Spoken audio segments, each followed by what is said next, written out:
Welcome to let's maths. आज का आपका क्वेश्चन है a train 108 metre long moving at a speed of 50 kilometre per hour crosses a train 11 metre long coming from opposite direction in 6 seconds.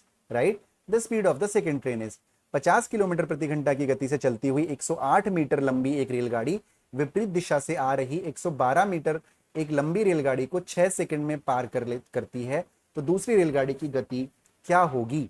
Right, अब इस question को करने से पहले क्वेश्चन को हमारे लिए समझना बहुत जरूरी है। पहले बोला गया कि एक ट्रेन है जिसकी लेंथ 108 मीटर लॉन्ग है, moving at a speed of 150 kilometre per hour, crosses a train 112 metre long coming at the opposite direction 6 seconds. तो आपको स्पीड बतानी है। जब दो ट्रेनें एक दूसरे को क्रॉस कर रही होती हैं तो उस केस में जो डिस्टेंस होती है वो डिस्टेंस जो का फॉर्मूला होता है equals to D by T, speed equals to distance upon time, या दूरी बराबर 4 समय। उसमें दूरी यानी जो डिस्टेंस होती है वो दोनों ट्रेन की लेंथ के इक्वल होती है। तो पहले ट्रेन की लेंथ है 108 मीटर और दूसरी ट्रेन की लेंथ है 112 मीटर। तो ये आपका टोटल मीटर में है, तो 108 प्लस 112 आपका हो जाएगा कितना, 112 प्लस 100 आपका होता है 212, 212 ये हो जाएगा आपका 220। Right, 220 metre is the distance now. Okay, जब दो ट्रेनें अपोजिट डायरेक्शन में एक दूसरे को क्रॉस करती हैं तो उस केस में जो स्पीड होता है वो रिलेटिव स्पीड होता है और दोनों स्पीड का सम होता है। दोनों स्पीड को हम ऐड कर देते हैं, लेकिन ध्यान रखना है कि जो ये है 50 किलोमीटर पर आवर में है।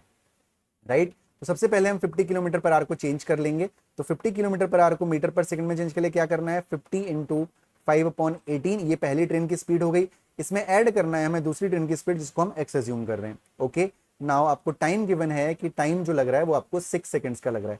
This is in seconds, this is in metre per second and this is metre. Right, तो हम क्या करेंगे, अब हम एक्स की वैल्यू को कैलकुलेट करेंगे। Now we know that speed equals to distance upon time, तो हम इजीली इसमें रख देते हैं।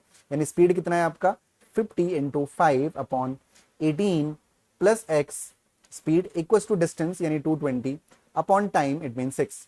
नाउ हम क्या कर सकते हैं, इस पूरे को हम सॉल्व कर सकते हैं। यहाँ पे ये आपको 2 से कट जाएगा, आपका 2 9 18 25।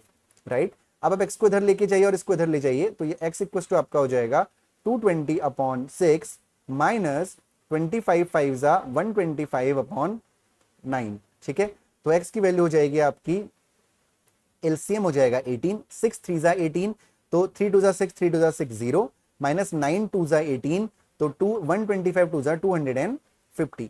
The value of x will become 0, 6 में से 5 गया 1, 6 में से 2 गया 4, 410 upon 18 is x. Now this is in meter per second, but we have to calculate the answer in kilometer per hour. For this kilometre per our को metre per second में change करने के लिए हमें 18/5 से मल्टीप्लाई करना होता है। तो यहाँ पे 18 से 18 कैंसिल आउट हो जाएगा, 4 से आप इसको कट करोगे, 4 8 जा 40, 4 2 जा 5 8 जा 40 और 5 2 जा 10, 82 kilometre per our is your answer. Option number D. Thank you for watching Let's Maths.